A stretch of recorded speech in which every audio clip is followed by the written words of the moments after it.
All right, it's been a while since we did our last podcast. This time, our special guest is. Oh yeah, how would you like to be addressed? So, what would you call? You can call me Victoria. My name is Victoria. Oh, Victoria. Okay, so our special guest is Victoria. So from what I've seen on Twitter, she is extremely person who you don't see it a lot on Twitter, especially people. I'm really excited to have her on today. Subject is talking about the best episode in Alien. People perhaps a little bit too. So we're just gonna jump into the conversation. So who wants to open up? Feel free to. Yeah. Um, Okay. I'll talk. Yeah. I'm personally of the opinion that it's quite hard to pick the best episode in AOT because there's so many good ones. It's a perfect series. So personally, my favorite manga chapter is chapter 69, Friends. But the anime adaptation really made me appreciate episode 80, which is From You 2000 Years Ago. In the manga, I wasn't like that big of a fan of this chapter. Of course, it's still like amazing, but like the anime version really enhanced sort of the emotions and the feels of it. So it hit harder in the anime with the music, footsteps of doom, Ymir's backstory, the voice acting, everything. That really enhanced the experience, and you really felt more towards like the character of Ymir. You really like understood her like role in the story more. So, in my opinion, that's probably my favorite episode. But Friends is also still like a masterpiece of an episode. I'm a Kenyan Uri fan, so of course that's one of my favorite episodes. And overall, those are my two picks. The Friends and From You 2000 Years Ago are my favorites. Yeah, agree with you there, but I would say one of the best episodes is episode 88. I mean, we got chapter 131 in there, and is it 87? I I'm think it's 88, isn't it? It's 88. I'm pretty sure it is. Pretty sure it's episode 89, I think. No, no, it's 88. Yeah, it's 88. I checked. Yeah, 88. Also to you, 2000 years from now, the first episode could be seen as one of the best episodes of all time. I mean, like, we got the whole See You Later Why? dream. I mean, like, it got cut, but we got later brought back in the last episode. Yeah, I think the first episode's like one of the greatest anime Yeah. episodes like ever created. I'd Like the go. first episodes. I go as far as saying it's like one of the best pilot episodes in like TV. I think Honestly, it. I think it's probably the best pilot episode ever that yeah, I've for ever sure. seen personally. Yeah, the It's, first episode. I think Yeah, that's one yeah. of the best first episodes ever created. I mean, like, we have the title as foreshadowing to episode 80. We have the And it's whole just See You. Hmm? the first episode is pretty much like a perfect way to like start a story. It establishes Aaron's motivation right away. It establishes sort of the tone and the feel of Attack on Titan. It shows some light world building where it shows stuff in the world and how it works, but like without shoving it in your face. So like the audience can be immersed into like sort of like how the world of Attack on Titan operates, and like it's a perfect way to establish and reel in like the intrigue and like how the audience feels towards the characters and the world of the story. And it's probably a masterclass in how you open a story. Yeah, You, Victoria. Well, I've got quite a few episodes I really like, but I think my personal favorite is Declaration of War. I like this episode really, really a lot because, yeah, uh, it gives us this line, but I don't wish to die because I was born into this world, right? And the whole Reiner and Eren convo that just, I don't know, I think it establishes really, really well what Attack on Titan really is. So you know that most of our problems, the fact that society is working like it's working, it's all because everyone wants to live just because they have been born, right? and I really liked this episode, and it was done so well. That's what A pretty based opinion. about you, Kenda. Echidna's This question, I don't know, it's really difficult. Every season has like a few 10 out of 10s. I guess it depends on when you ask me. Like it changes depending on my mood, but like I don't think this is objectively the best episode, but I think my favorite episode is Midnight Sun just because like the point at which it comes in the story is like when like right before they reach the basement. It's like the tension is at its highest, but it's also like right after they defeated Reiner and Bertolt and Zeke. So it's like everything is coming to a close, and then you have the whole Armin versus Erwin clash and all of that. I don't know. To me, it's like the climax of the story, sort of, because most people agree that season 3 is the best. I don't know. I just really like the emotions from the characters and like the whole conflict that goes on when they talk about who to revive. But yeah, really there's a lot of 10 out of 10s. really like cool detail about Midnight Sun is that there's no music throughout the entire thing, so it makes you feel like you're really like in the world with the characters. It feels like more realistic and like raw because you're not like treated as like a part of the audience. You're treated as like you're with the characters in that moment, and it's like so like visceral and like raw, and it feels more like sort of it hits harder because like it's not as like dramatic, you know. Yeah, it's really, really intense. Like you can feel the emotion, like the desperation. And the voice acting is also phenomenal. Like It's Yuki amazing. Kaji really cooked with the his comments on like Armin when he's like, Armin will save this world or whatever. Like that was a really good acting moment from him. Yeah, and it was also great foreshadowing done by Isayama here. True, I And agree. Amazing. Okay, so Kenda, you said that wasn't objectively the best. What would you say? I think it's like a personal favorite in terms of objectively. I might have to go with the rumbling, like the 88 or whatever, the first chapter of Core Yeah, War. if I Really? had to Mhm, say, mhm. if I had, Yeah. yeah, I would agree. If I had to say which is Same. objectively the best, I would also pick the last one, I would. the special one. Okay, Here's wait, my take hey, on the can I just objective clarify for a episode second thing. into that? You guys say episode 88. Do you mean the rumbling or do you mean the entire core? I mean the rumbling, like the first chapter, first 30 minutes. Okay. Yeah, the first 30 minutes. You gonna say Bender? Okay, so some people may like disagree with me, but I do think that From You 2000 Years Ago is the best episode in terms of how it stands alone as its own story. The episode isn't nearly as sort of dramatic or like climactic as other episodes. For example, The Rumbling has like sort of a finale feel, or Memories of the Future is like it's good because it like fits into the context of the greater story. But From You 2000 Years Ago, specifically the opening portion with Ymir's backstory, that's really like what I love about that episode because it's like a little vignette and it's a little like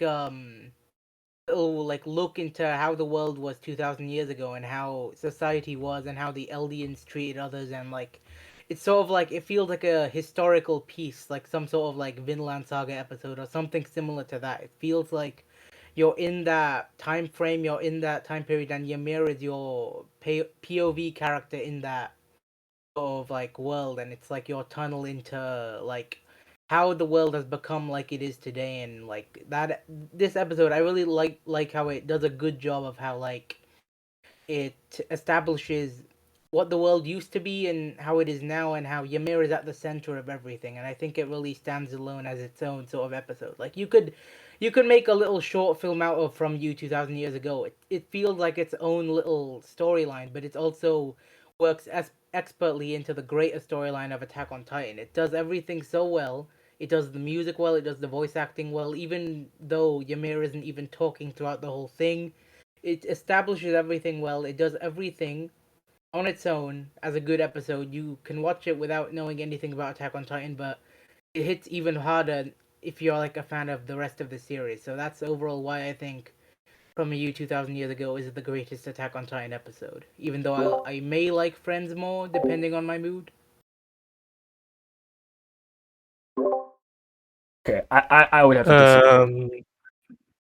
Go ahead, Grim. Go on, Grant. So I would say that episode 79 is objectively one of the best plot twists in the series. I mean, like, we have the whole Attack Titan seeing future memories reveal, and that Eren basically changed the past to give himself the founding Titan powers, and so change the entire course of the story.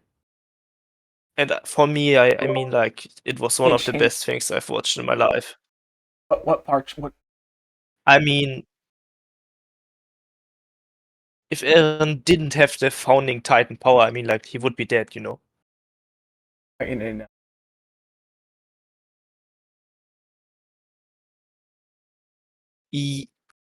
But he needed to, like, use the Attack Titan power to manipulate his father to give him the founding Titan, you know what I mean?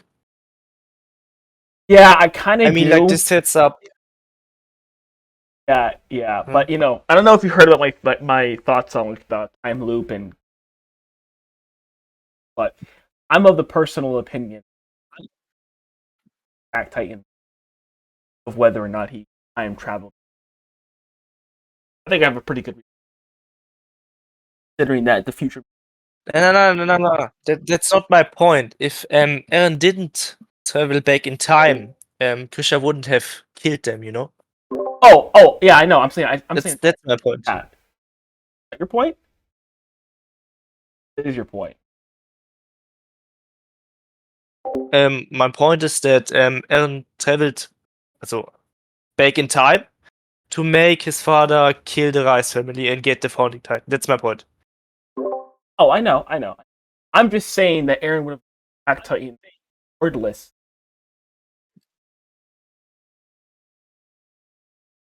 But not the founding.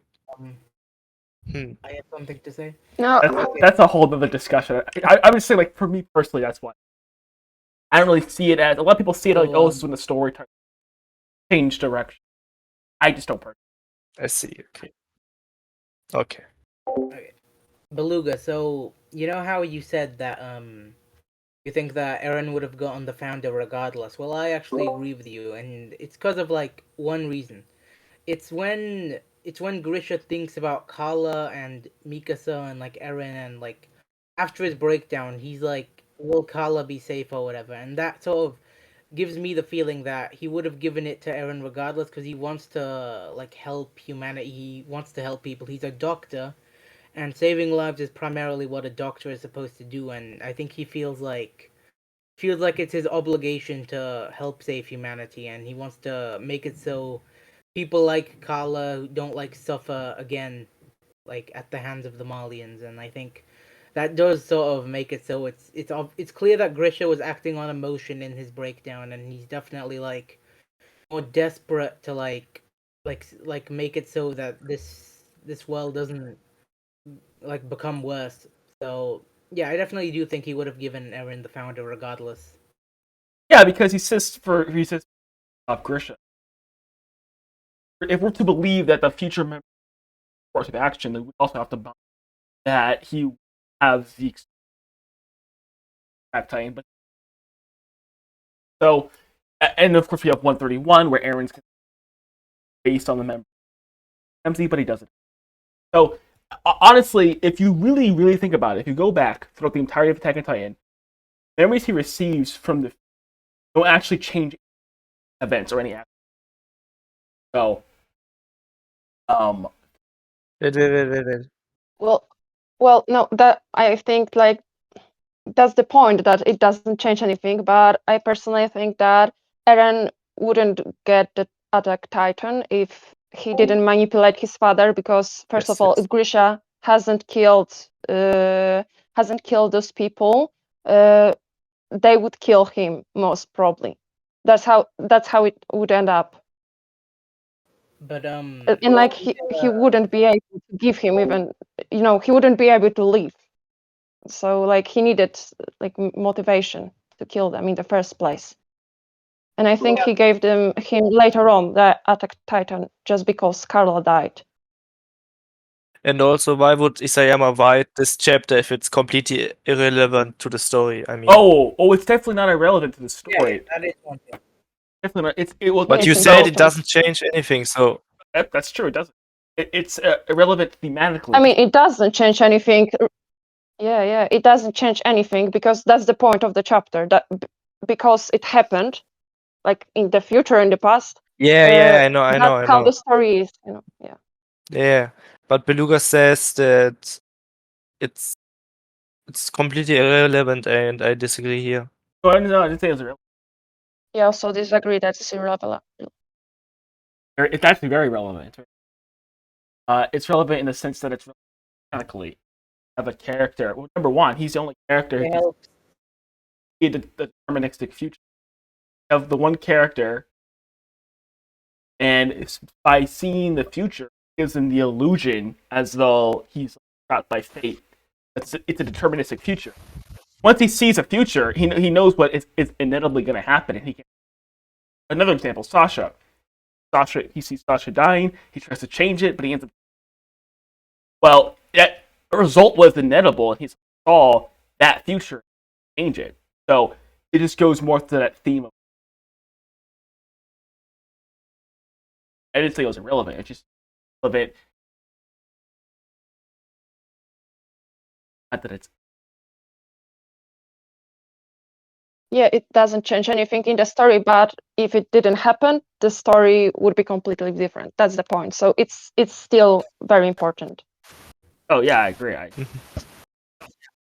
The episode is more so important for like our perception of Eren and how we view Eren and how we view Grisha and how we view Zeke. It's like it's supposed to show us like more of their characterization rather than like alter the entire course of the story, because this event already happened at the beginning of the story. It's not like Eren did something that wasn't already like destined, right? So it's more so meant to like show us like who Eren truly is and who Grisha truly is and how he's truly like the victim in all of this, and how Zeke is sort of like slowly having a change of heart, and like that's more so like the purpose of the episode.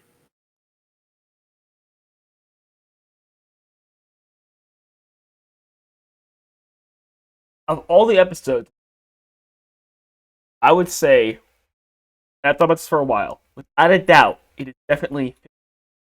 I say 55, and it's toss between Core 1. 'Cause I know 55.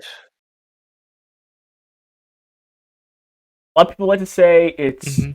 either, it's either the rumbling or it's. I think the rumbling's a close second. I think it's a really close second. The plot twist is insane. Obviously, we get. However, I would say that 55 is the most dense. If you take the rumbling and its contributions per minute, and you take Sun's Sun is much. There's a lot of things going on in minutes. First off, we have Erwin's character gets that a lot of characterization with Arn, how his philosophy of freedom. We have Aaron's characterization with the talking about how going into 30 about why he's to point. And we get a lot of Isayama's philosophy, especially with one of your and being. So in that sense, I would say that Midnight Sun has a lot of the very, very important, all packed into less than 30 minutes. Whereas the rumbling, there is obviously a lot of good stuff, but the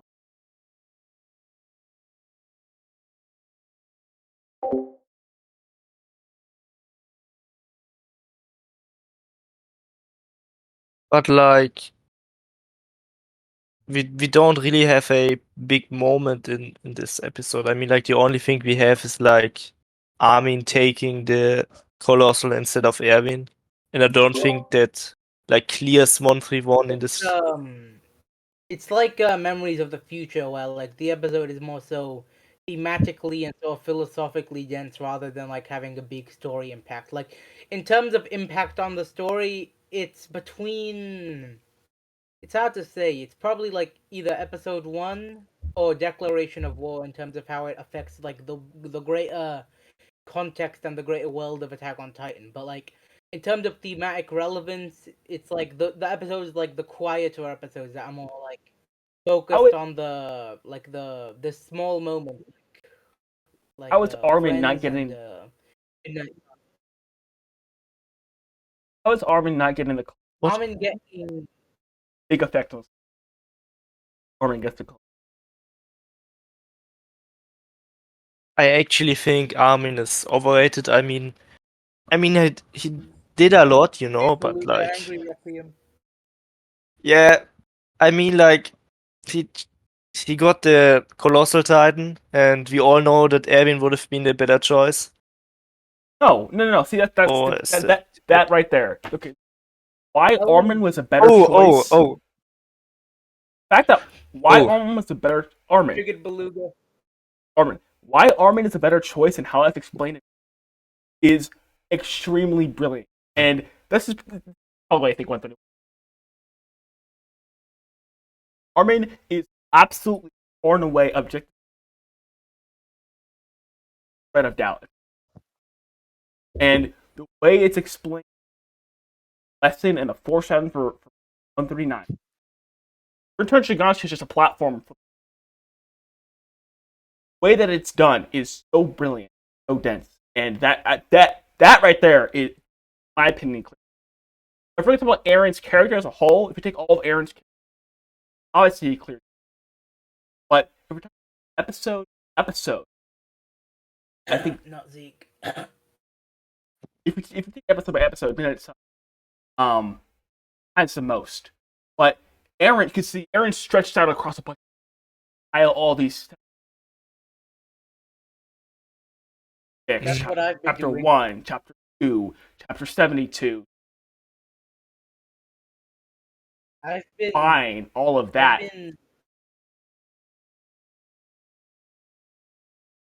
Okay. I've been like rereading all of like the pre-time skip story, and literally, it baffled me so much that there's so much like subtle characterization for Eren Yeah. early on. Like I have 30 notes from Volume 1 alone, and like that's like really impressive because like Eren is still like a bit of like a. Most people would say Eren's more of a classic like shonen character at the beginning, but like even at the beginning, he's more of a deconstruction of the mold, the Oh, of shonen course. hero like the mold. Right? So that's like it Absolutely. really impressed me how Isayama tricked you into thinking that Eren is like a standard protagonist when in reality he hides all of the nuance within him in the early parts without us even like knowing. Yes. So when you And go back and watch those episodes, you understand more like what Isayama was going for early on. Yeah, I agree.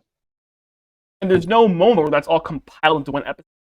But with Midnight Sun, yeah, a bunch of themes are all like jammed into one episode.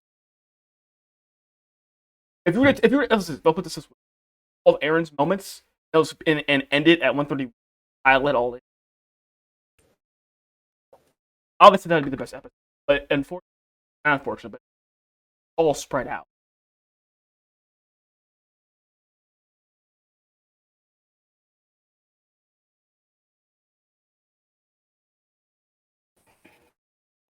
I mean, Midnight wouldn't Sun, Midnight Sun Yeah. has like so Midnight Sun has a really important like moment for Eren even. Like it has so many things going on. It's got the Levi thing. Levi's characterization is really important. Like as I explained in my Levi video, the characterization of Levi in this episode is immaculate, okay? The Owen sort of like showcasing sort of like Owen sacrificing his dreams subconsciously and revisiting the Kenny's final words during the Levi's sort of contemplation of who to pick. But I think what's most sort of gripping to me in Midnight Sun is Eren's words about Armin. How he says that Armin is the one who will save humanity, not him or Owen. It's Yeah. basically amazingly foreshadowing how the story will end. Cause like Eren literally admits that his heart is just full of hatred and full of malice, and Armin was never like that. He never really was had the revenge mindset that Eren used to have. Like Armin's Yeah. more, he cared more about the peaceful moments instead of the suffering that Eren has been through, right? That's what really gets me about Midnight Sun, even Yeah. more than the Levi thing. It's Eren's words for Armin. And that on its own make it a great. That's my, Yeah, it's got the Levi thing. So I understand why you like this episode so much, but like it's not the climax of the story, you know? I think the best episode would be the climax of the story. And the biggest climax we have right now is chapter 131, so episode 88. how would you assume a climax? Yeah, it's definitely not. No, It's I mean, not, it's not. I mean, like, I wanna everything say- is building up to the climax. That's the whole point of the story. no, I Yeah, understand. but- I'm saying No, you're no, okay, saying so here's how I view. Here's how I view Attack on Titan. Attack on Titan has two endings. The first ending is the ocean. Okay. Second ending is the second ocean scene where Armin and Eren are talking, and then Armin's looking onto the ocean from the boat. That's the second ending. Okay. Everything else is the epilogue. That's how I view Attack on Titan. Two oceans in Attack on Titan. Well, looking. Yeah. Okay. Nice. All right, Beluga. I finished my thing about the ocean. What are your thoughts? that's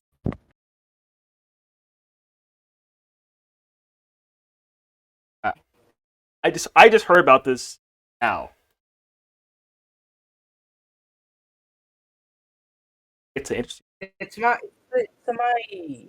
my personal sort of like how the first ending of Attack on Titan is like the ocean is another wall instead of freedom to Eren, and in the second ending of Attack on Titan, the ocean is freedom to Armin because Armin is already free and he's looking at more freedom before him. Hmm. Okay. Yeah. And then the bird sort of like reinforces that point. The bird is free, and when the bird wraps that scarf around Mikasa, like Mikasa finally is free from the guilt of killing Eren, and she's ready to move on, right? Something like that. Yeah. Yeah. Yeah. Yeah. I went on for like 5 minutes there. Okay. Here. Can we agree on this? Can we agree that Now episode you're 80, cooking, man. that 89 is the best episode? Like off with. 89? Yeah. That's not out yet. No. It's gonna be the best. Okay. Kid, I don't think it's gonna be the best for Kidna as it will be the best for the rest of us. Okay, It's but gonna do you? be the best. Oh. I love 139. Does Fuck everyone, you, okay, does everyone in this room agree with that? Yeah, Probably- basically, but you basically agreed to my take before what I said. I said that the best episode is gonna be the climax of the story, and you basically agreed with me here. I was 139. Wait, Beluga, what'd you ask? If I was asking if No, I mean that's the 137 last is the episode is climax. climax. last episode What? was not the climax. 137. No. Here's the thing. 137 is the climax of Armin's arc, and Armin is pretty much like the actual like hero of Attack on Titan. He saves the world, so it's basically it's the climax of the battle itself. That's 137. That's the climax of the big battle of heaven and earth. So it's basically the climax of Attack on Titan. 138 is the emotional climax of Attack on Titan with Mikasa and how that sort of ties into that idea of Mikasa's and her killing Eren. That's the emotional climax. 139 is like the like it's hard to define what 139 is. Or It's more falling like the action.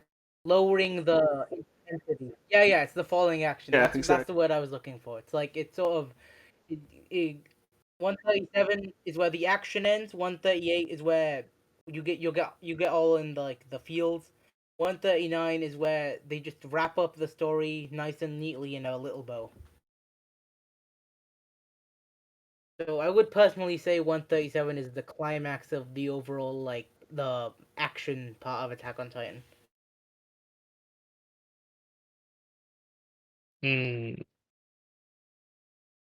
I'm not sure about that. I mean, like, we got chapter 138, and like the fight only ends with Mikasa killing Eren, so I don't really think chapter 137 is the climax. 138 is supposed to be like a. Here's how Attack on Titan like does like the EMA thing at the end. So 137 is Armin's chapter to shine, right? It's Mhm. completely focused on Armin.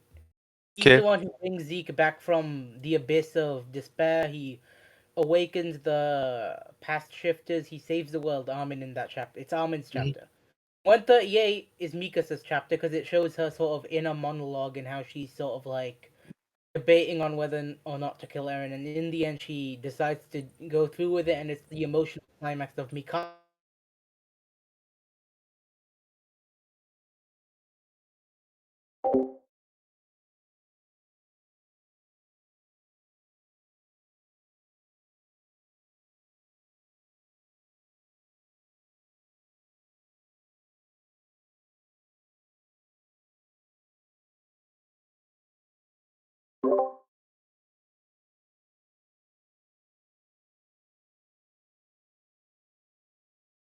Yeah.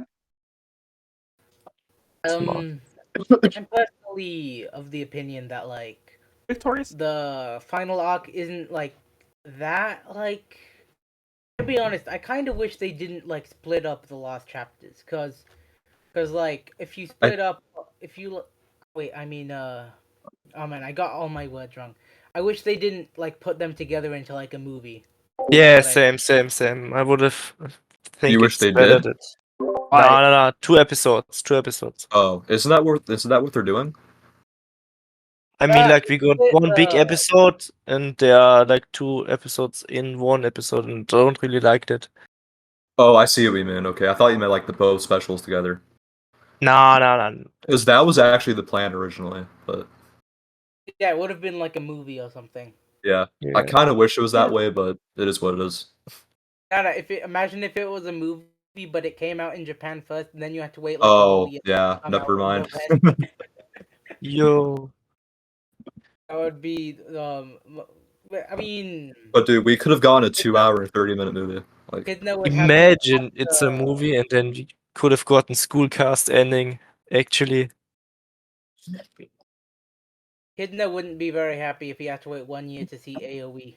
You guys are so impatient. We're not supposed to talk about that. Yeah, it's only. Hey, we could Beluga's gonna get angry. very poor choice of words. No, listen, I Major. am the number 139 defender. I will defend it to the death. Like, Yeah, I will defend it to death too. You cannot Me surpass- three. I love this chapter. You cannot surpass Beluga in terms of defending 139. Okay. Not if I have anything to say about it. On 139 November is peak. 5th, I will be Yes. the ultimate ending defender on November 5th. I promise you that. Okay.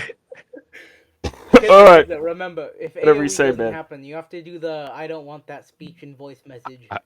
I will do it in I'll voice call. notify the You entire will server. I'll ping put a everyone to hear it. Heart and soul into it. Voice act like Good thing pretend that's not gonna be that you're Bryce necessary. Pippenbook. So one of the things I really will- like about I um, will put Bryce to shame. Okay. No, You're gonna be if better. AOE You'll be happens- better than Kaji. If AOE happens, I will literally send a voice message saying, "On blood, I will end this war." Fuck. AOT no Requiem would have been so much better if that was the dialogue. Nah. fun. You weren't meant to see that. You weren't meant to see that. Oh my god. But anyway, as I was saying, You so- and Historia? Victoria, she has like Wait, is 0 Beluga dead? What problems. happened to You Beluga? guys can't hear me? Beluga, think is your he mic died of still cringe. spazzing out? I think his mic's acting up. You heard the word AOE and was instantly like traumatized. Hey, can you guys hear me? You promised, Yo, can you guys hear Kidna. me? You said you would bring this up. Better? So we can do like a little So intermission. I can spread like AoE propaganda since Beluga's Better gone. do.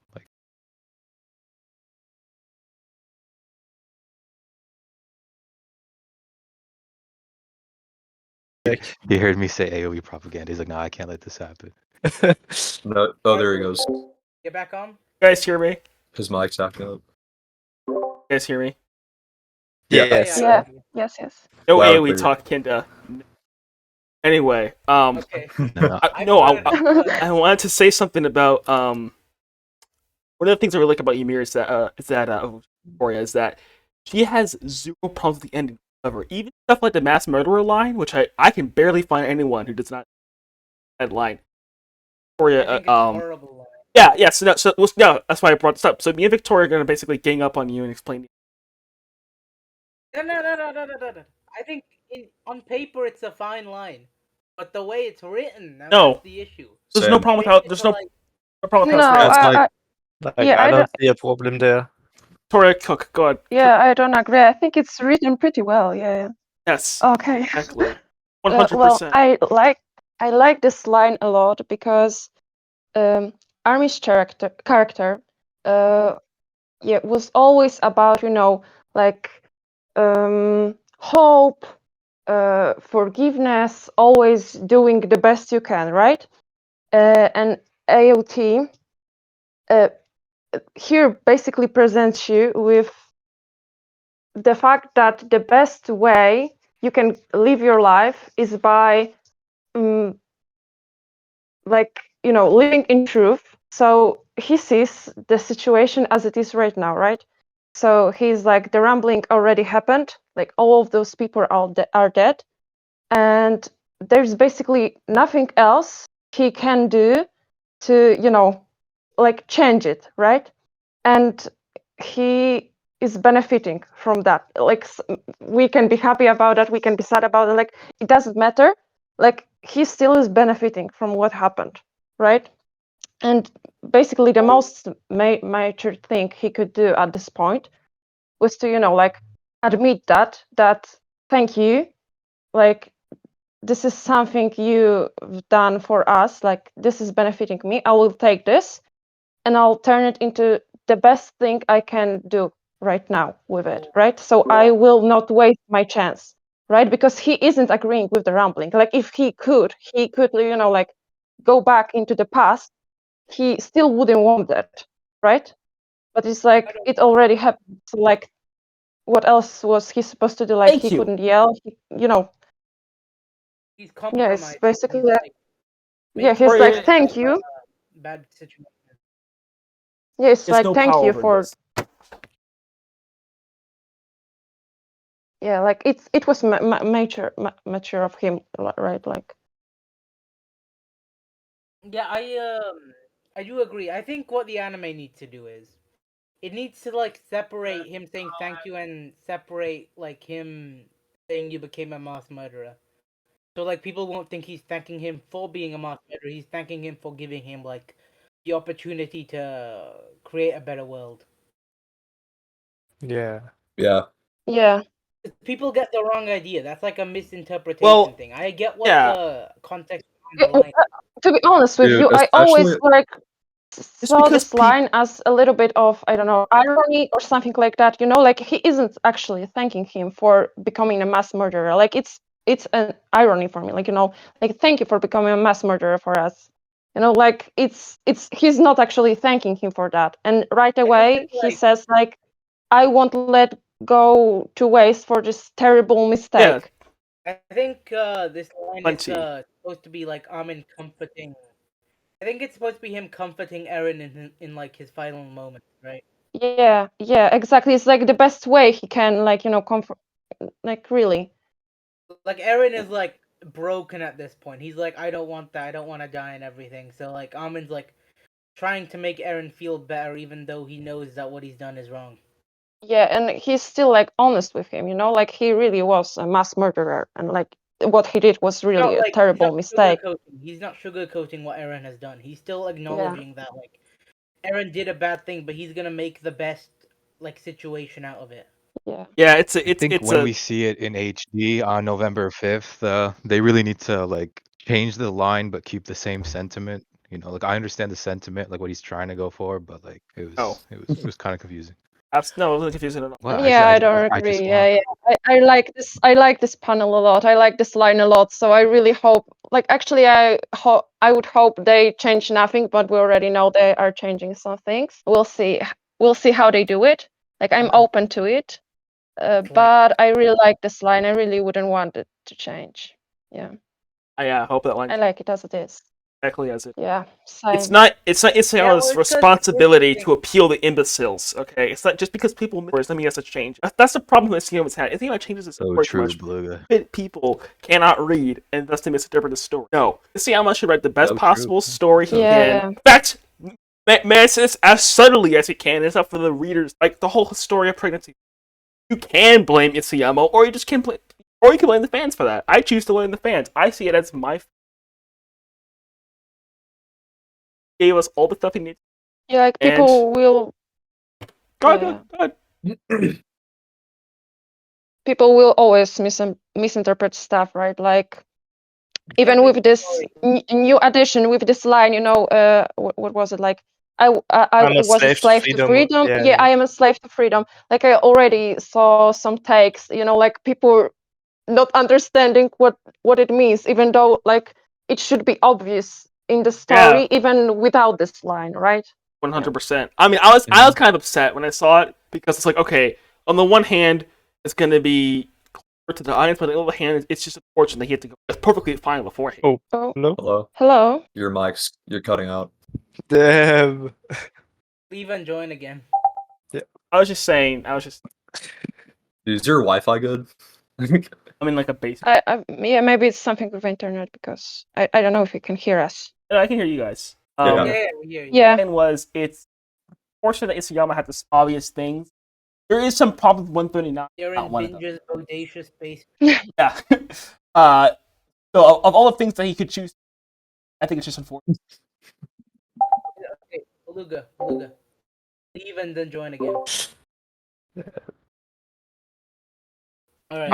I was done with my little now, speech. Beluga. Okay, so basically, I was just saying that it's fortunate that he had to spook problems I think he's like 139, fixing like his but Yeah. Wi-Fi thing. Yeah. this is not This out one in of the final recording. Oh, Andy's here. Beluga, I will buy you a microphone.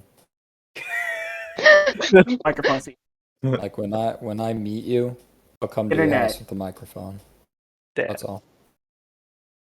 Wow. Fully based in. Bro, Chat. he joined, then he left instantly. I'm in a basement. What a king. It's Okay. Imagine society if Beluga's mic never glitched out. God. Everyone would be ending Imagine defenders. society if my editing was still terrible. Everyone would be ending. Dude, you need to team up with Beluga and start editing. Yeah. videos for him. You don't understand. No, It's no, the no, Wi-Fi. me and It's him, I'm gonna Wi-Fi. edit the Aaron video for him. You know, the big one? Yeah, that we're but you working guys, on? Yeah, you that's guys good, should that's hold good, off that's on the good. script. You guys should That's- hold off on the script until I'm November doing the 1st. pre-time It's the skip. I Wi-Fi. got nothing to do with the. Okay, cook, with the cook. Oh, video. okay. Cook, brother. Beluga gets the difficult thing, like which is like the nonsensical, like post time skip. You need to work so hard. You gotta analyze every line of dialogue. You gotta analyze everything so you don't misinterpret it. Meanwhile, I get to read pre-time skip, and I'm like, oh, Aaron said this. This means this. Easy peasy. No, we can't hear you, Beluga.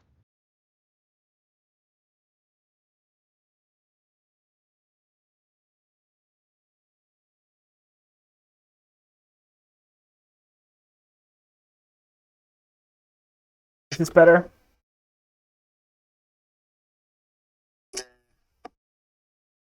Meh.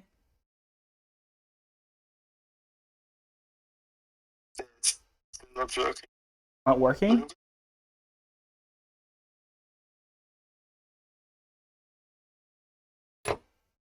No, you guys keep talking. No,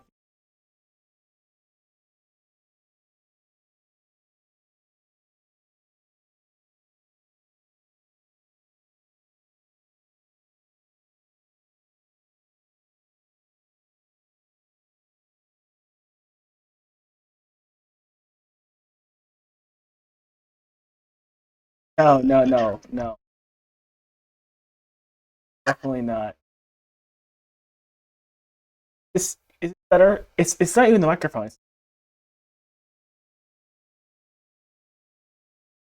Can you hear me better now?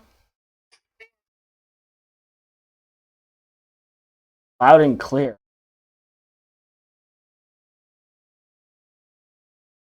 Anyway, I was just saying, a lot of problems with 139.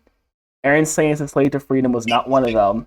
It's unfortunate that time had to be wasted appealing to idiots who don't know how to read. And it just ruined the story because the story's supposed to be subtle and beautiful and wide, and we have stuff that's just ruins the quality of the story. And I wish Isayama was like a tad bit less humble. He's way too humble for his own good. Like every time I agree. you do agree. Okay, I'm so glad. Every time he opens his mouth, it's always worse for him because he was like he told us what freedom was. He explicitly told us what freedom was years ago in an interview. Then when he gets to New York, I don't know what freedom is. I have no idea.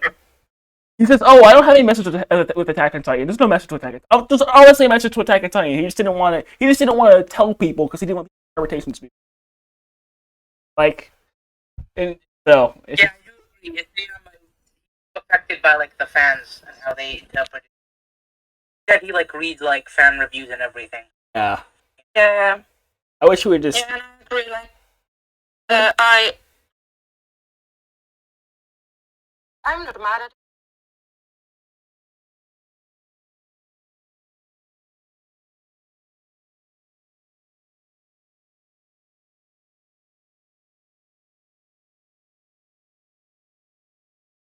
Are just haters, right? So yeah, I really don't like this. How they just give in Anime to fans. those kind of people. Yeah.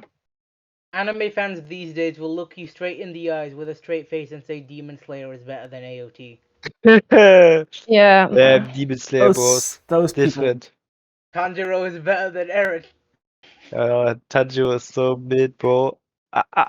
Like, the manga ending of Demon Slayer is so predictable, bro. I have I not don't even read it. know. Yeah, bro, Yeah, I bro, haven't seen it either. Yeah. So. you can basically do one assumption and you would be right. I mean, people don't even but yeah, let's not change the topic, okay?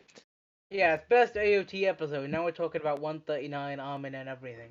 Yeah, okay. Yeah.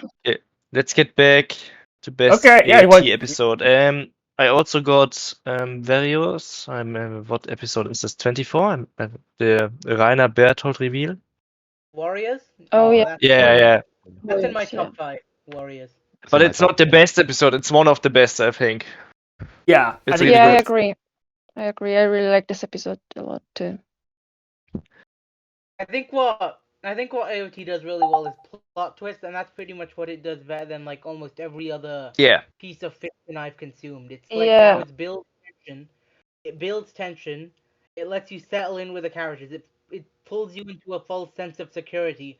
Then it breaks that sort of like calm feeling with a massive reveal, but it does it like in a way that it's not like in your face. It's more subtle, and sort of you're left to like be more confused than anything, and that's good when a story can challenge your beliefs and make you confused and make you ask questions. That's the sign of a good story.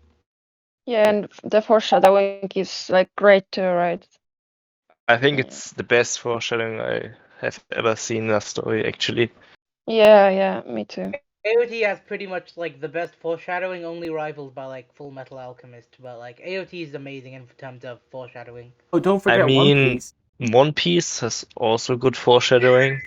No, One Piece. Don't talk about One Piece in front of. Yeah.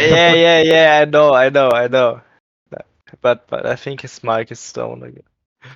Well, One Piece would be for One Piece, I once heard someone said like, it's not as much as foreshadowing, but more of like how he takes parts of the story he already wrote and like just inserts them Planned out. further into the story. Yeah.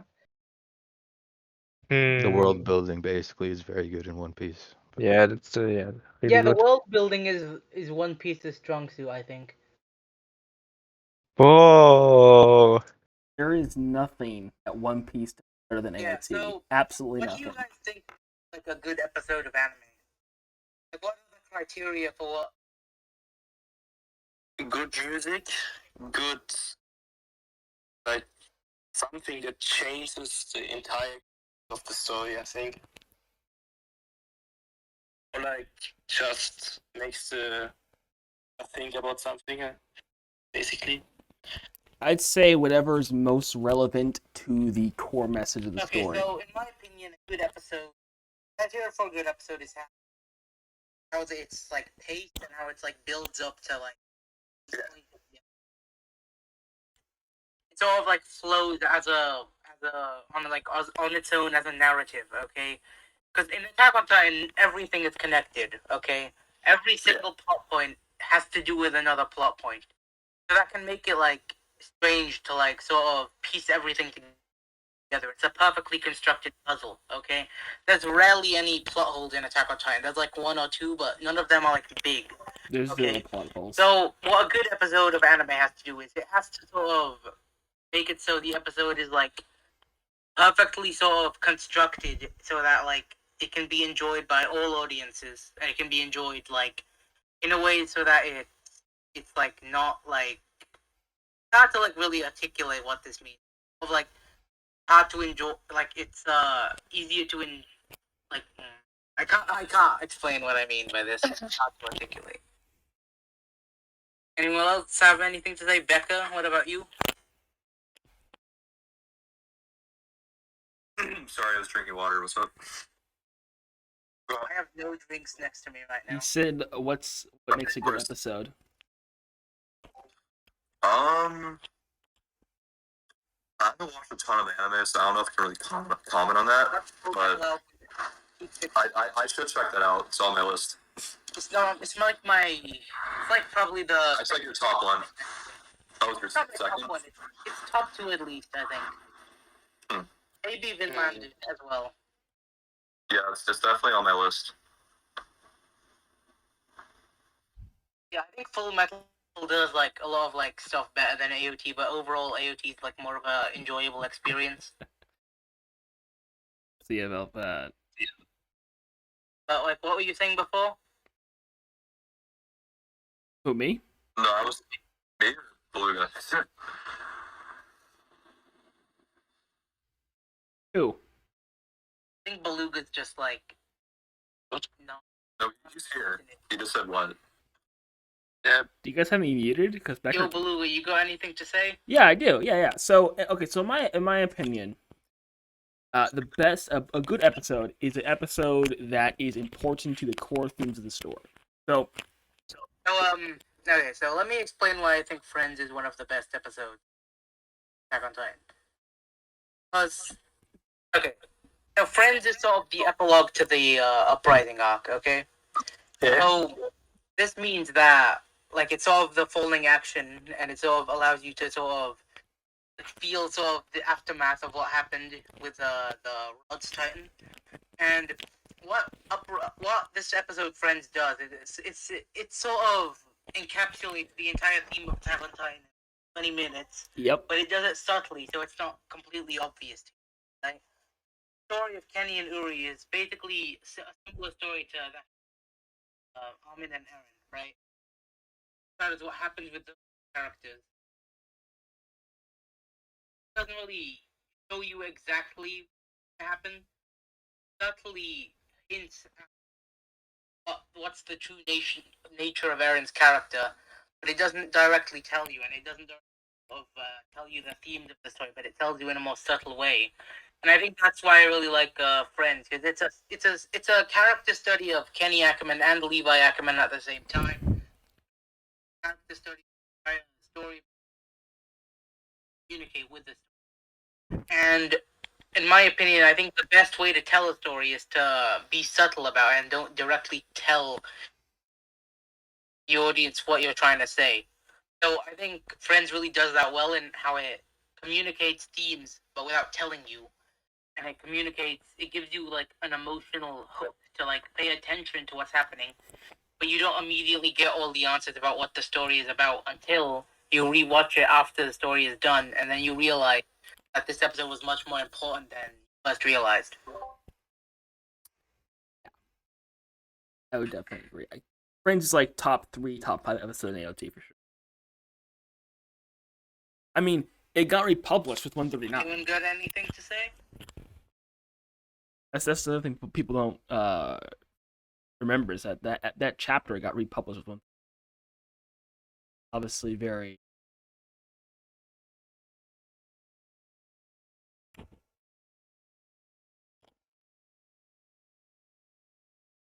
Yeah. I would put this episode in top 3. I don't know. I mean, like. Yeah, I understand. You say that a lot. It's very, very cool that my favorite chapter has to be the one. Yeah. People could think it's like a joke, you know? Yeah. Cabin 6. Bro, chill, homie, chill, That's what I say I'm gonna have to make chill. to make the AoE equal. I think I should have stretched out his story. And then 169, that's the last chapter. And guess what's in that chapter? Cabin 6. Chill, chill, That would be shit. chill. It would be peak fiction. It would be peak. Yo. No, definitely not. Definitely not. Fuck. Oh my god. It's literally just been. Really? You guys still can't hear me? Now we can. Yeah. See, Yeah, we can hear. something's wrong on your end, Binger. These people can hear me just fine. Talking? Yes, I've been talking. Yeah. Do you have I me? know. He has me. Okay. He must have me muted. Like him going on about Cabin 6. I told him. Like I can't hear both. Oh, you leave and join again. You can hear me. Can you hear me now, Binger? Can hear you, Will? Yeah, Yeah, I can hear you too. I can't hear Binger. Hear out.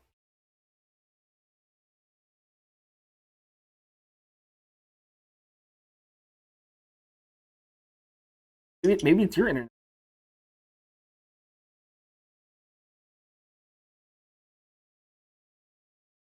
Oh, here's a good question. What do you guys think is the best plot twist? Grisha. Not The Grisha. Memories of the Future. 79. I think it's the best. I mean, you could. Yeah, that's also my favorite. Binger knows mine. It was me. Actually, yeah. That was a great one. Bless your heart. You like Mikasa, Kenda. Why are you even doing this? Your heart. Great, that was a great plot twist. It was a great plot twist because it instantly recontextualized Mikasa's. Oh, your mic is bugging out. Yeah, outside. The best plot twist. We basically.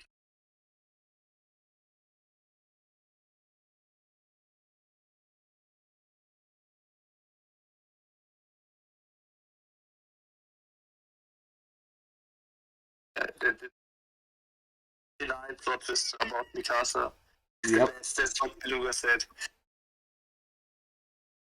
Who's laughing at that? Everyone's laughing. Beluga take, I think. Wow. It's not just Everyone's mad. No, this is my very respectful opinion as an ending defender. That plot twist needs a lot more. Oh no. I No. don't care. No. The plot twist, No. later. It's very.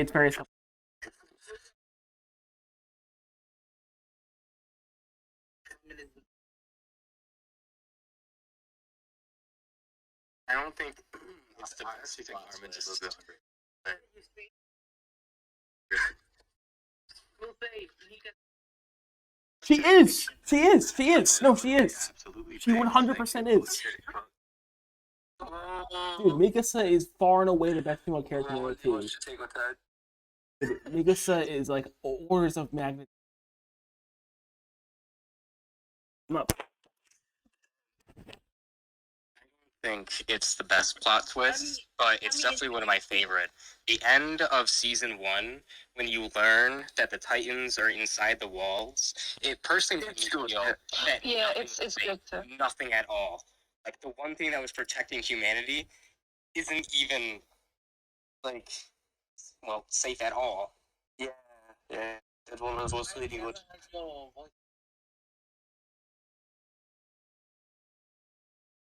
Yeah, this is like the first time I've ever talked to any of you. Am I gonna edit this? Thoughts is a real person. I cannot comprehend. I cannot comprehend this right. What's so shocking? Unreal.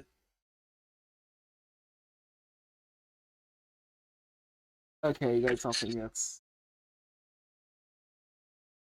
the last time I say that taken out loud. I respect The Mikasa take. I mean, it's a. I don't. I don't know why you guys think it's such a bad plot twist. I like the Mikasa twist. It shocked me. It was. It made a lot of sense. It was. Yeah. But I enjoy it. I think it's. I mean, Mikasa always was the main character, and I always knew that, so I kind of saw that. She's not the main character. She's the protagonist. Aaron She's and not the Armin, protagonist. It's their story. No, Aaron's She is the the Aaron's the protagonist. protagonist, obviously, but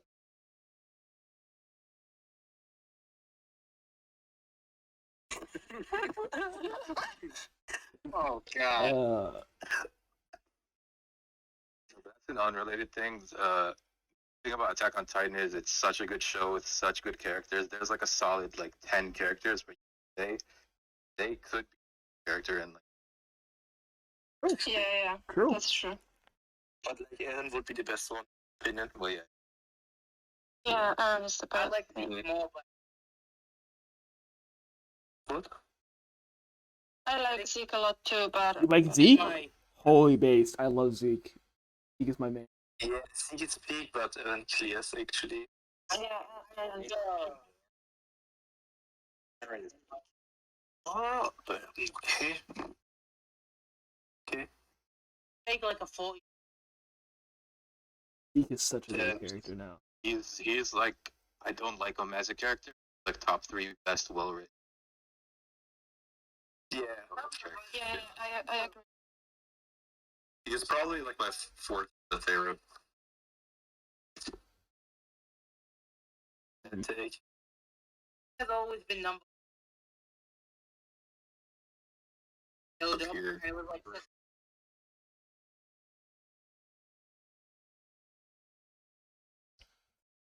Yep, that was pretty horrifying. I was traumatized for days after that. For He's probably like days. top 3 antagonists in like any anime I've seen.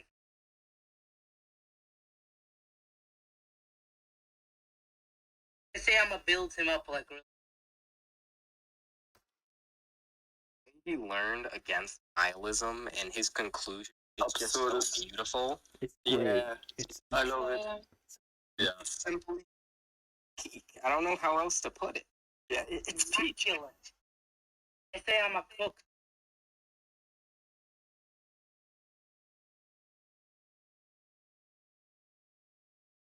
Chloe Blair. I'm alarming. Hello. yo. Not that confident in my ability to speak English, so. That's why I brought you here. That's why I Yeah, brought I'm you German. here. So, It's fine. I'm a British. Don't need to worry. yeah, my English was bad, but who cares? So you say Mikasa's the protagonist? No, it's not. Mikasa's not the. That's no. I'm not- don't believe me. But I think the way I put it could be that Mikasa is the protagonist of the story because she's the driving. And let's be honest, and she's really the reason behind Titus existing at all. So, like, wrong to say. No, it actually is wrong to say she's not. She's not the chief character in the story. It's Eren. Eren does the rumbling for Eren's reasons. Eren does it. Eren's the one we follow the most. Aaron's up. Aaron's up gateway. Yeah. Yeah. And he didn't only do the rumbling for Mikasa. He did the rumbling for his own self as well. Here's my definition.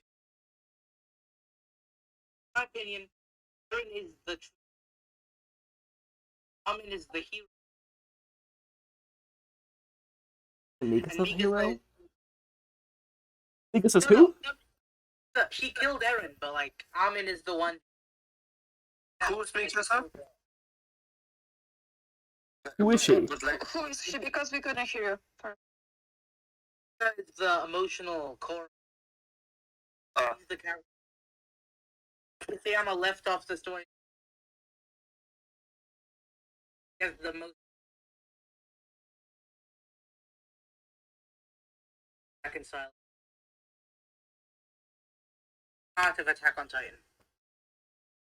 Interesting.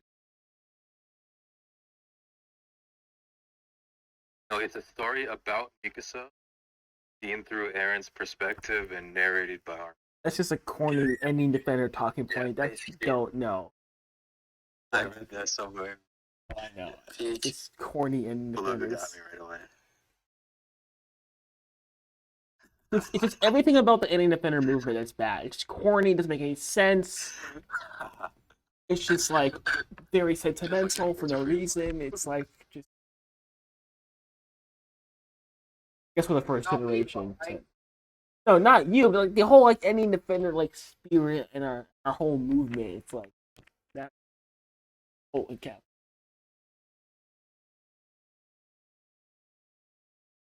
That's a cool quote. Bro, Beluga's criticizing ending defenders where he's like. Yeah. Well, that's. I mean, if we could fix, I don't know if you guys saw my I'm tweet. not like the other ending defenders. I'm no. not like the other ending defenders. I'm It's different. yeah. I mean, yeah. We have a ton of problems. You know, Beluga's ending defender has the most. Yeah, actually, you talk? That was the saddest to me. No, of all the deaths, that was the saddest to me. Was Flock dying. I don't know. I a bit agree because it's not the saddest one, but it really was sad. Thank you. See, yeah. Like, Here's Beluga the Jaegerist, so it's quite clear that he would be sad at Flop. Yeah. I mean, yeah, he's my guy. Flock was the man. No, Flock was seriously him. He was him. Flock was an excellent. Not only was an excellent man, but like an excellent like character. Try to make ending defenders always try to make Flop like the worst character when he. Yeah, I agree. I really like Flock. He's like Zeke. He's a very well-written character. The Yeah, show would be yeah. a lot worse if he. All I can say. Like, I don't like him personally, but he's like a great person. Yeah, I really love him. I have some very basic questions that aren't like entirely related to the topic of the discussion. So, you call yourself Jaegerist. You Yeah. claim to be an ending defender. So, Here I we think go. that's quite unique. Could you elaborate how this is possible? Yeah. So, if you look at the end of the book, Kimbo's mic not working. is my mic not working again? Are you serious? Can't hear me. Okay, hold on. He's fine now. He's fine. Fine. It's fine now. It's We fine. can hear. Okay, thank you. So just if you look at the end of the book, you can see that the rest of the world is in poverty, and the Eldian nation is building up a military force. And if you look at history too, right now there's only one superpower in the world, and that would be the United States. How she got to that position is simple. After World War II, the rest of the world was decimated, and we were relatively protected, and so we were able to build up our military force and our economy. So now we're the most powerful nation on Earth. So if you look at the book, at the end of the book, Eldia sort of mirrors that. And so I see, after 135, I see the rumbling as completely redundant. After 135, I think that any more rumbling wouldn't accomplish it. So I definitely support the rumbling, and Aaron did do the rumbling. And at the end of the book, everyone's in poverty, and Eldia has air power, and they have faith in their economy. So, I think that as a Jaegerist, I mean, that seems to be like a W to me. I don't know how if you're an Alliance member, if you're reading the book as an Alliance fan, you really can't say you won, like, per se, like, because 80% of the world is destroyed, and you really didn't end up saving much. So the way that I'm looking at it, Eldia got everything that we needed. So that's and the other thing that's really important besides all the geopolitics. I'm a Jaegerist but I'm not a Jaeger as far as politics. But I'm not a Jaegerist as being an uber statist. A lot of Jaegerists have the disposition of being uber statist, and so they don't understand that the more important things in people's lives, like especially like love. That's why they devalue Mika so a lot. How important and valuable that romantic relationship is, and so while the state is a very high priority to me, it's not the highest priority. Whereas like Jaegerists, my counterparts, or very statist, like almost to the point where we're literal fascists, and that's how.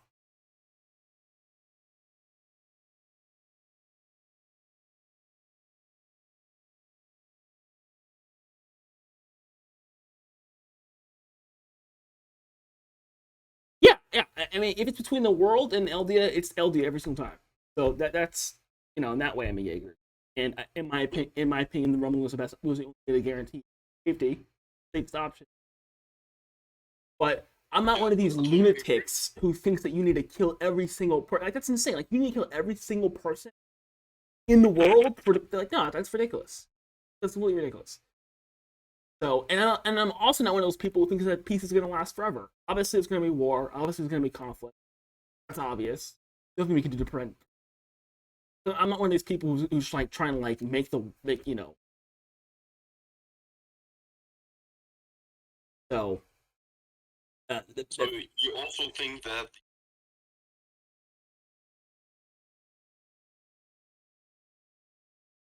one.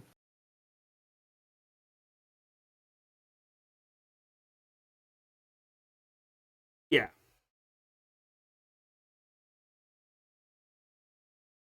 Rumbling. As in, yeah, low beer. After anything after. I think it will be best, like, legit. Anything after 135. Okay. I mean, 80% is evil, but I think if you stopped at like 70. Yeah, I think 80% is fine. Honestly,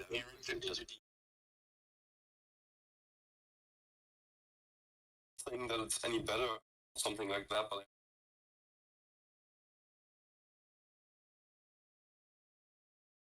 80%, because by killing 100%, you actually achieve something for Eldia. No, I actually agree with that, but we're not going to get No, I into that now, 'cause disagree. DeLuca's going to kill me if I start talking about that. Disagree. But I agree with that. Yeah, I don't talk. Oh, why? I disagree. I can talk about it. Well, because here's the thing: like, if he kills 80%, and then parody is destroyed a century later, he basically is a character who is just following his inner desires to destroy. Didn't Really get could've much done- out of it. But if he would, he's a monster either way, right? Is it better to be a Yeah, monster yeah. who achieves Yeah, something what or a Aaron monster really who should have achieves just nothing? done if he you know, wasn't- like- He did achieve Right? something. He did achieve He something. could have just taken away the Titan power.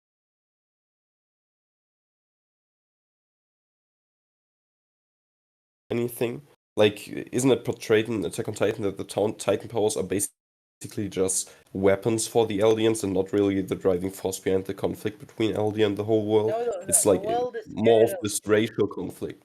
the world is scared of Eldia because they have the Titan powers. If they Well, took the so Titan you think you powers away- can rationalize the racial hatred like this?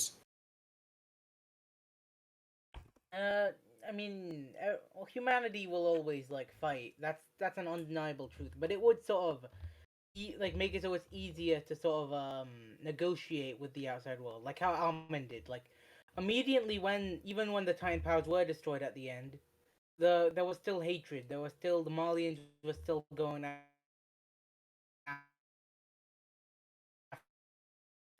the Eldians.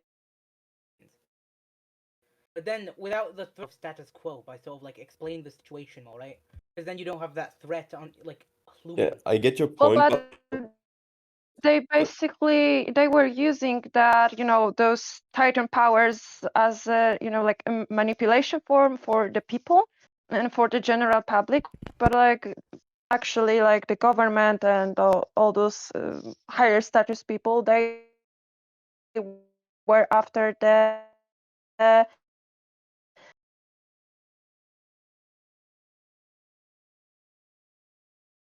like excuse to attack them, because Titan powers weren't actually the main cause. I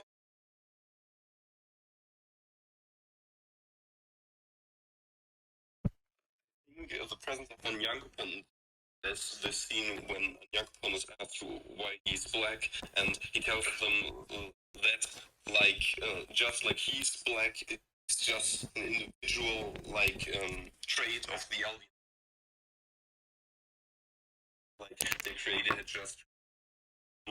And so I think the story really makes it clear that it isn't really bad that the Eldians have the ability to turn into Titans. It's really the racial hatred which is the driving force behind the conflict, and it's just like a trait of the Eldians to be able to turn to Titans, I think. Well, yes, it is more of a trait, but it's what they did with that Titan power that everyone hates them.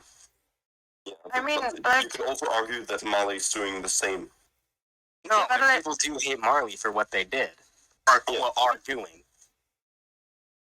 Because it's stated also in the story that, you could use the Titan powers to do good and you can use them to do evil. Like basically like with everything in life, right? Yeah. Yeah, so Remember when the Grisha's like restorationists were like, you may have the founder like helped people back in the olden days, like yeah. like the restorationists like believed that the Titan powers could be beneficial to the world. Yeah, because they could. Sure, living in Prime Eldia was some of the best way to live in that time period. They probably had the best form of medication, the best form of technology. Living in Prime Eldia was amazing for its people.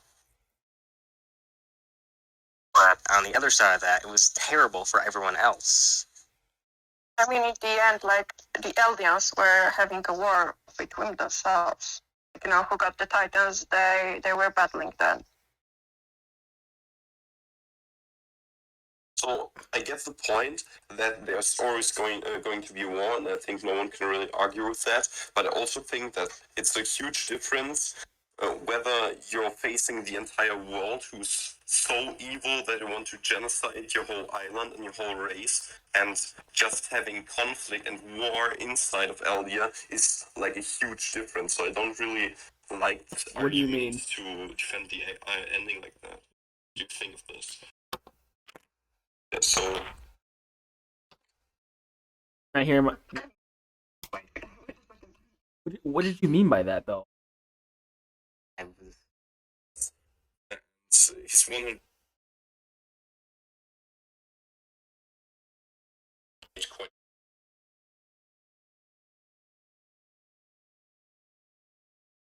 There's a huge difference between